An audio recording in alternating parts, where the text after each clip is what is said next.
चुराने वाली चुड़ैल। यह है रामू और यह उसकी पत्नी है।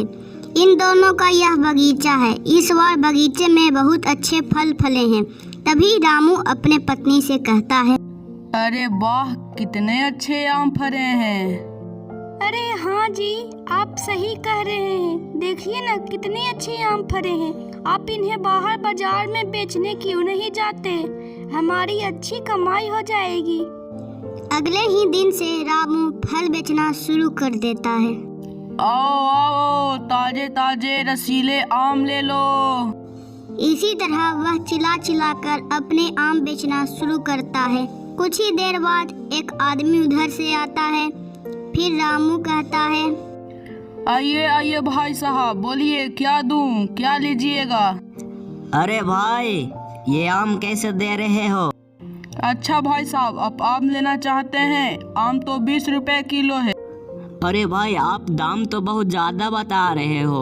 अगर आप 15 रुपया लगाओगे तो मैं 1 किलो लूँगा, वरना रहने दो, मैं दूसरी जगह से खरीद लूँगा। तो क्या आप 15 रुपया मुझे किलो देंगे?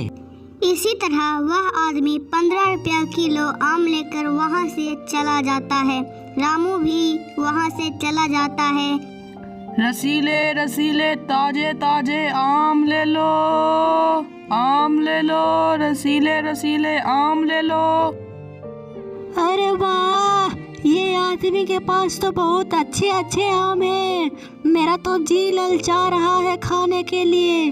चलो आज आम का टेस्ट ले लिया ही जाए। किसका किसका आम खाया हूँ, पर इसका आम तो बहुत अच्छा लग रहा है।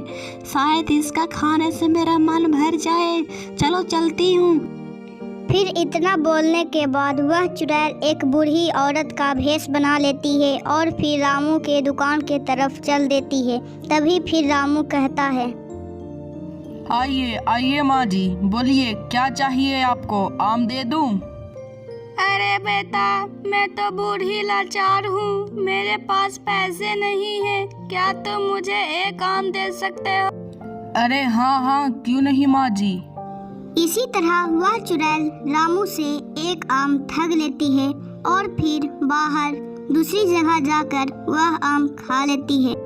चुड़ैल वह आम खा रही थी और बहुत ही खुश हो रही थी और फिर नाचने लगी क्योंकि उसे वह आम बहुत पसंद आया। वह कही, अरे वाह, कितने अच्छे अच्छे आम हैं इसके पास, आज मैं इसकी आम चुरा लूँगी। अरे ये रहा वह आम का पेड़, चलो आज इसे कबाड़ कर लेकर जाकर खाऊंगी, मजा आएगा। इतना कहने के बाद वह चुड़ैल उस पेड़ को कबाड़ देती है और फिर उसे अपने साथ उड़ाकर एक दूसरी जगह लेकर चली जाती है। जब रामू और उसकी पत्नी आते हैं तब वह देखते हैं, अरे आम का पेड़ तो है ही नहीं। ए जी, देखिए ना, हमारा पेड़ आम का कहाँ गया? यहीं पर तो था। अरे हाँ, तुम सही कह रही हो सुनीता, हमारा पेड़ तो यहीं पर था। हे भगवान, लगता है कि कोई हमारे पेड़ को कबाड़ कर लेके चला गया। फिर रामू और सुनीता रोने लगते हैं क्योंकि उस पेड़ से ही उन दोनों का गुजारा होता था, लेकिन अब वह पेड़ चुड़ैल कबाड़ कर लेकर चली गई थी। चुड़ैल आम का पेड़ कबाड़ कर लेकर आ जाती है और फिर कहती है, अरे वाह, आज तो मैंने कमाल ही कर दिखाया, पूरा का पूरा आम का पेड़ ही उखाड़ लाई। चलो एक खा कर देखती हूँ। फिर वह चुड़ैल एक आम तोड़कर खाने लगती है।